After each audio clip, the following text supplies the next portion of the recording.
Stan, we are so excited to have you on today. Even just talking to you offline for like the past few minutes, I'm like, this is a good guy. I'm excited to get into it with him. But before we do, we want to ask an icebreaker question. And that is, what do you wish you had known before becoming a solopreneur? That you don't have to have an MBA.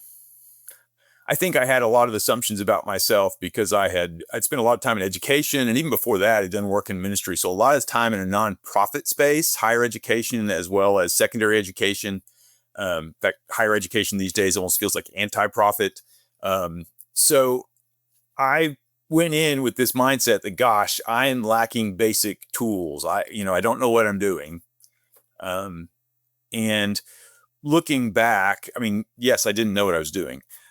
But it wasn't as hard as I thought it was going to be in my head. You're the second person in 2 days to say that running a solopreneur business isn't as hard as we thought. I'm like, we need to have what they're having for breakfast, Joe, and we need to hang out with them. I'm telling you, it took 200 episodes with nobody ever saying that. And now 200 and, I don't know, what are we on, 4 now? 5? 204 or something, yeah. Yeah, we got 2 post 200. So maybe the Aspiring Solopreneur podcast is having an impact on the world. I don't know. I won't claim that. Measurable data. I won't claim that, but now let me qualify that just a little bit. Yes, it's hard.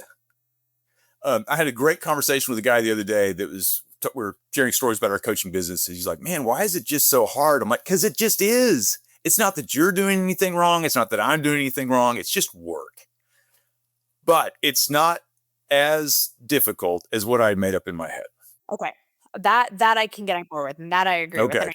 And you seem like the guy to talk about for running a successful business, especially as it comes to finances. So I want to know, with the Profitable Coach, you've said that it took you 5 years to figure out what you now teach in just 60 days, which I'm so excited to get this. What were some of your biggest lessons from that journey, and kind of explain that approach? Yeah, well, in summary, it's about putting sustainable structures in place. And what I call that is I basically say, look, I can't help you create a stressless business, but I can help you stress less about business. And, what's interesting is looking back, there are seasons where I've had more clients, more income, but my financial situation was less stable because I didn't have the systems in place. And so part of what the experience has been for me is discovering that once you put some systems in place and things begin to kind of take care of themselves, oh my goodness, it can create margin in life, which is just so nice to have. Were you saying that it wasn't sustainable because of like you were facing burnout because you had so many clients, you were making more? Because I've had that feeling of like having the most clients and making more than I've ever made in my life, but couldn't hang out with my husband, couldn't see my friends because it was just, I was working around the clock. Yeah. And thanks for bringing up burnout. So my main gig actually is coaching leaders around stress management, burnout prevention, conflict resolution. So yeah, all too aware of that space. And yeah, some of it was that I was working at a pace that was not sustainable as far as just that self-development or what I would call self-maintenance that's required to keep lifting day after day as a solopreneur. So what are the biggest lessons you've learned from the Profitable Coach journey? Yeah, it's not as complex as I thought it was going to be. And what I mean by that is, again, I guess in my head, I thought I had to be an MBA and be able to, speak to my accountant in a knowledgeable way in order to get through the day. And that's just not the case. I have an MBA and I don't speak to my accountant in a knowledgeable way. Okay, there you go. Yeah. Fair. You were fine. Yeah. Can I ask a question? And I'm not sure what your MBA stands for, Joe. Maybe I'm thinking of a different kind of MBA, but oh no, I got the good old fashioned finance and management. But anyway, I have a question. That you used the word structures, and I just want to know if you can explain a little bit about how you define that term. Are you talking about like standard operating procedures? Are you talking about policies or all of those? Thanks. I think that's what Carly's trying to get me to. So I'm glad you're pushing that direction. Yeah, a lot of it is standard operating procedures. And I'll just give you the deal. So I had to spend 5 years reading different sources, trying different experiments. And yes, thankfully, I did find a good accountant who's very patient with me as I kind of bumbled about. But now I'm at a place where I know, okay, I have a system. It's like a grain elevator. It's just this, I have one business bank account. It's my operations account. And because I'm a coach LLC, right? I'm low six figures gross, right? So all that operating money goes into that grain silo and it sits there and then it's dispersed through different channels, right? And so if you're familiar with Profit First, Mike Miklowicz, right? Kind of adapted his system, simplified it to work for me. And so kind of what that has looked like is, all right, all this money goes in the operations account. It sits there. That's influence coaching my business. And then a percentage of that I put into a tax account to hold for Uncle Sam. And I treat it like it's not mine. Now, I will say some years I put in more than I need. And when I have that conversation with my accountant, I'm like, yay, that goes to my retirement plan. Another piece of this then is I pay myself, it just depending on what our season is, between 50 to 60% average. We'll talk about paycheck here in a minute.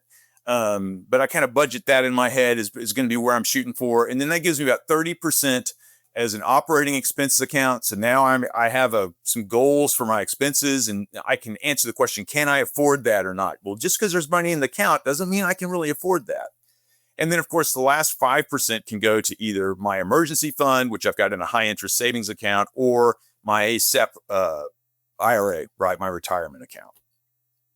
And so just setting that up alone and then getting that stuff to flow it's just nice because now, I've been doing this long enough. I kind of have a sense of what those averages are going to be. And so I can put myself on a twice a month paycheck, get paid on the last day of the month, just so all the money's there right before the bills hit on the first day of the month. And I get paid and I pay myself on the 15th to handle the second half of the month's bills. And so as income may go up, and certainly the last couple of months, just to be honest, it's been really slow for me. And actually that's what's convinced me the system works. Because there was grain in the elevator and because it was coming out in a steady amount, I can still assign those dollars where I normally would. Yep. No, that's cool. Why do you think it's so hard for solopreneurs to focus on the business side of their business? I mean, obviously they got into it because they want to be coaches or they want to help people. Yeah. But they don't get into it because they're like, I like planning for my quarterly payments. I love and doing that whole side of things. I mean, why do so many people struggle? And what happens if they kind of put it on the back burner and focus on the main part of their business and don't think about everything you just talked about? So my hunch, Carly, is probably in this show, and Joe, I bet you're familiar with this one, The E-Myth Revisited. Mm-hmm. Are you guys familiar with that one? I think it's the number one book that's brought up on this podcast. I'm pretty sure. Yeah, because it's so relevant to the kind of things we do, right? There's the person who loves the service side of the business. Then there's a person that needs to be the manager of the business. And then there's the person that kind of needs to be the executive who's going out there and growing the business. And those are three different pieces of ourselves that we have to be able to engage with. And I've got a system for that later. I'd love to share with you on how I do that. And so because we tend to become solopreneurs, because we love being on the service side of it, yeah, we naturally put our energy into that, right? We get energy back. You could talk about that as the idea of a strength, right? How do you know something's a strength? Well, it gives you reliable results and tends to energize you. And the problem is, it's kind of like if I only do curls and I never extend my tricep, guess what's going to happen? I'm going to end up looking like this, right? Because the only way my arm can fully extend is not that my bicep relaxes, it's that the tricep engages. And so the service person can only do the service thing. And the way you're going to be able to straighten your business out is to have those other personalities put some tension on you to keep you on track. So I do want to hear your system that you put in place. But also like, how can you get those triceps to kick in? Oh yeah. Well, sometimes it's just school of hard knocks. I left I don't want to say cushy job. I left a good job where there was good money and good benefits, and I have a family. And boy, that was a shock to the system when all these things that were done behind the scenes for me, suddenly now I had to figure out, right? When you're part of a larger organization. So that's one piece of it. And I think just like, I recently started working with a personal trainer, and I'm somewhere in my 50s, and I tell you, I feel 10 years younger. It's been great for me. And I say that to say, yeah, you will need to partner with someone or a system that will create the discipline to make sure you're doing those tricep exercises. That's the only way it's going to happen. Because just if we're left to our whimsy, we'll just do what we want to do and what feels good. And for most of us, that's not going to be managing the business, and it's not going to be growing the business. Okay, so going back to the basics, you were saying that you figure out what to pay yourself, you have extra money on any given month, you put that into retirement. Well, from a basic level, solopreneurs have a really hard time pricing their services to begin with. So how do you coach them in pricing what they're worth? And if they've already gone down the path of pricing the wrong or pricing their services poorly, how can they fix it? Yeah, great question. And so, getting paid what you're worth is difficult, right? Because most of us are providing services that have more value than what the market's going to pay us dollar for dollar, right? Or we do squishy things, coaching, right? And sometimes it's hard to say, okay, this has the X dollar value. So what I do, especially when I work with coaches, I say, look, coaching is a lifestyle business for most of us. We're doing this because there's a certain way we want to work in the world, a certain number of hours we want to work. So rather than starting with what I think the market will pay or what I think a person can afford, and I'm going to charge that, let's start with what you need in order to have the life that you want to have. And that becomes an anchor. Doesn't mean you're going to get that, but that is always the goal. And then especially with coaches, because we tend to do other things like speaking, maybe workshops, possibly plenary type stuff, facilitation. Then once you kind of have that base number in place, there are some formulas where you can play with that number. And then that starts telling you what you need to be, if not charging now, what you need to be working toward. And, for those who are not charging enough, then it's going to be a journey. All right, we're going to figure out how to get you there. If you've got a lot of long-term clients, then slowly you're going to have to adjust those rates if you want to keep them. But certainly I would encourage them, any new clients you're taking on, charge the new rates. And you can do that if you don't have on your website, this is what I charge. Yeah, I just, going back to I don't know if you know who Marcus Sheridan is, but he wrote They Ask You Answer, and he's a proponent of putting your pricing or the best you can do in terms of helping people understand pricing for your services on your website. Don't make them engage. People don't want to engage anymore. And I do think that if you are charging, let's just use some round numbers. Let's say you're charging $100 an hour and you really should be charging 150, but you've got a bunch of grandfather clients and you put 150 on your website, they're not going to complain. They'll be perfectly fine with that. It's like, so keep, if you're 150 now, put it on your website, it's $150 a session or whatever it is. And they're not going to argue. And eventually when you do kind of hit them up for a price increase, they're going to be like, oh, you want 120? Well, it's less than what's on your website. So I just think that's important to not I appreciate you saying people. that. Yeah, good perspective. And I also want to say for a lot of us too, pricing per hour can be tricky. So I tend to think in terms of client-facing interaction time. And how many hours a week do I want to be face-to-face with clients doing some kind of work? Okay, that then starts telling me where I start creating my anchor, if you will. I'll just use the term anchor here. So it's, what do I need to make in order to take care of my financial obligations? And from that, then how many hours a week do I want to work? How many weeks a year do I want to work? Okay, do some division, right? And then that comes out to client-facing hours, what I need to charge. And because I tend to sell packages rather than just individual hours, that then helps me when I go to build my package or when I go to build my speaking portfolio, that kind of thing. Yeah. No, that's so helpful. But you said something a little earlier in the interview that I thought was so interesting. And so let's say they set their prices, they're getting paid, they can kind of predict what they're going to get every month, like you were saying. But then you were saying you pay yourself twice a month. And that seems so, I don't want to say corporate, but it seems so structured for a solopreneur to be like, oh, well, the 1st and the 14th of every month, I'm going to get the paycheck. Why that mindset? Do you mind explaining why you have that thought process of sticking with that pattern? Yeah. Well, for those who have access to video, it may just because I'm a big nerd. Um, but besides that, what I have found is, and it's really interesting that when I would pay myself just once a month, something about that cash flow, it just didn't work quite as well with matching up with bills and things like that. Right. And so part of this is saying, okay, I make sure there's a certain amount of money in my account in order to take care of a certain amount of bills, but I'm not going to take more out of that account than I have to take out, knowing that it's going to be doing this all the time.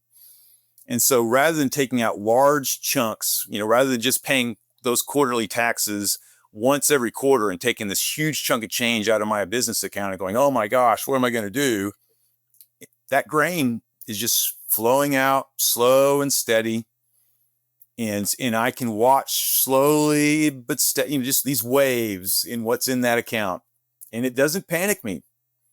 Think about if you're watching your stock account and one day it's here and then the next day the equivalent of quarterly taxes are being paid and wham, it goes down here. What do people do? They panic. But, I just think it's really smart the way that you're doing this in a kind of an organized and disciplined fashion that keeps you comfortable with the organization and discipline, because it can be tempting when you're the only boss. I remember my dad, he was in the restaurant business and I was a kid, and he was talking about somebody that was really irresponsible with their restaurant. And I said, what does that mean? And he said, oh, like he'll just go to the cash register and grab a few $100 and go to the racetrack. And I'm like, really? And it stunned me, but people sometimes, that's an extreme example, but you have a big, you close a big deal, you get some cash in, you're like, it's in the bank, and you're like, oh, cool. Now all of a sudden it's time to whatever, take the trip to Vegas for the long weekend or something. And it's just, that discipline is really smart. I respect that a lot. I think it's really smart. Yeah. And you really are investing in yourself and investing in the business that way, because again, 5% of that every month is going toward some sort of investment account, whether it's a high interest savings or IRA. And so that's money going to work to make money for me. Right.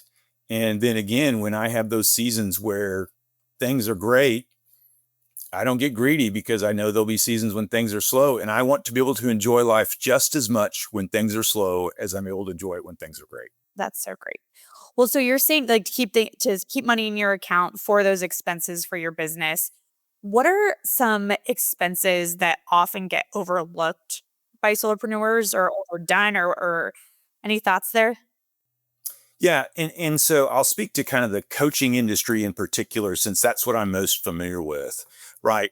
So it's really easy as coaches to get excited about continuing education and get trained on all sorts of systems and assessments, and not have a plan for how we're going to sell those things. And you can spend a lot of money and not really get in. I feel like I'm building my business, but really I'm just educating myself. I'm just spending money. And so actually that goes to this system. Do you mind if I pivot a little bit to talk about kind of the daily habits? Yeah. We'll call it the ABCDs. Okay. So I just came to have this mental ABCD I go through every day to check myself, to make sure I'm covering my bases. So A is author content, right? As a coach, I want to make sure I'm creating, whether it's curriculums, I'm creating maybe social media, creating talks, whatever. But every day I'm contributing in some way to some content, some intellectual property that I'm working on. Then B is build business. Building business means new people or new money. A new product is not building business. Building business is new people or new money. And so I make sure that daily I'm doing something that's either connecting me with new people. It may be connecting me to a center of influence, right? Somebody who connects with the kind of people that I want to coach and just building that relationship. It may be building business, getting money in the sense of I'm sending out invoices or I'm sending out a proposal. But it's easy for me to procrastinate. And so I have found by making sure that when I look at my checklist, I've got a B on there somewhere. Okay, I'm taking care of things. C then is my client relationships. Those are so important. That's what's going to keep you in business. And so sometimes it's following up on my calendar and saying, oh, so-and-so, it's been a month and they haven't rescheduled. So I need to go check on them and see what's going on. It could be it's somebody's birthday. And so I reach out or something like that. Hey, I saw this great thing on social media. Congratulations. Look like you're having fun. D is develop self. So that goes out to the burnout piece, right? Self-development can include professional development, but it also includes the things you have to do just to maintain yourself, because there is a psychology to being an entrepreneur. Yes, it is hard. And yes, it can be so, overwhelming when you look at the tasks and the challenges and try to figure out the market and just all that stuff. So we have to be intentional about disciplines that help us be strong from the inside out. And then I like to say, on the days where I have A, B, C, D in place, then E, I just enjoy. I love that. You seem very process oriented, which I obviously think is good, one as a coach, but also now that you're talking about finances with coaches, it's also a good thing. So I'm curious, what is it as it relates to building that business? What's one small but like high impact action a coach can take, like right now or this week, Yeah. to start becoming more profitable? So I went through this with someone who's going through my profitable coach business this morning. So that client, we sat down and we ran some numbers, looked at some things. He was in a place where his expenses were not going to allow him to pay the kind of steady paycheck we've already talked about. But we did realize, you know what? You can put aside an average of 5% into a high interest savings or that retirement plan. And then that's a little bit of money that goes to work making more money. I think if you can just start doing that, you'll be pleased with what you see a year from now. I think this is such an important reminder for mid-year, when people are kind of reflecting on the past 6 months. They have half the year to go and they're kind of rethinking not only their business but their finances. I just think this episode could not have been recorded at a better time. And so, Stan, you help people not only find success financially, but avoiding burnout and everything. So we have to ask you, what is your favorite quote about success? On both counts, both the burnout piece and financially, you have to define success for yourself, because you will exhaust yourself if you're chasing someone else's dream. And that's just something I try to tell people all the time, whether it's clients or even myself. Whose dream am I chasing? Exhaust yourself chasing somebody else's dream. Yep. That's very good advice. Stan, where can people find out more about you if they want to learn more? Yeah, so I would encourage you, take a look at my LinkedIn, Stanley J. Ward. Great place to connect with me, or my coaching website, which is coachingforinfluence.com. A lot of letters, coachingforinfluence.com. That's why I say Stanley J. Ward on LinkedIn, a whole lot easier. Let's turn the spelling into a song. All of that will be included in our show notes as well. So, oh, good. Yeah, and in fact, if we do have show notes, then I'd love to add a link to a quiz that I use for folks. It's a self-assessment that'll let you know what percentage of this system you've already got in place, and it'll give you a sense of what you need to do next. Awesome. Yep, send that our way, and we will be sure to include them. But will. Stan, thank you so much for coming on today. Yeah, Carly, Joe, you guys have really been wonderful hosts. I really do appreciate it. Well, thank you. And listeners, thank you so much for tuning in. As always, leave that 5-star review, share this episode with a friend, and subscribe on your favorite platform, including YouTube. And we will see you next time on the Aspiring Solopreneur.